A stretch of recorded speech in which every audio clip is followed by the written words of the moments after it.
Hey guys, it's me Imad from Nelson Darwin Plant Yard YouTube channel.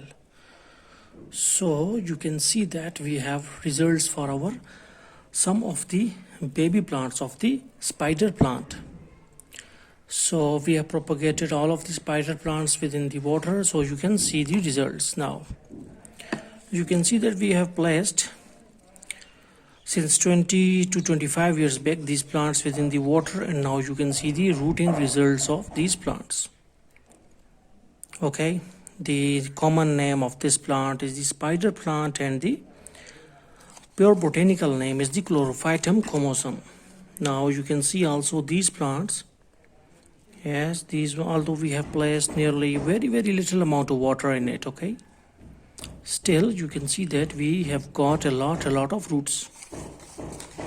And what about this one? You also can see that we have placed a very little amount of water, very little, okay. It is just getting some sort of moisture, and now you can see the results. Okay, so again we have placed it. And what about this? Yeah, we have two plants. This one has also grown roots, okay, and condition of water is also like that, okay. It's not much more, okay, like this and this. So you can just cut these chlorophytum plants or spider plants and then place in the water, so that you will get a little bit more of some roots.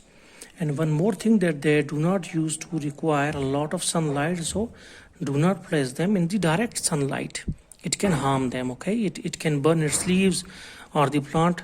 Although it can tolerate a bit, it does not means that they will not tolerate the sunlight at all, but it's not better to put them in pure sunlight for hours. And you can also grow them indoors. This is their main property. And one more thing, that they also use to purify your air, like they will absorb some sort of harmful substances from the air and then fix them out, so you can use them for indoor air cleaning and purification.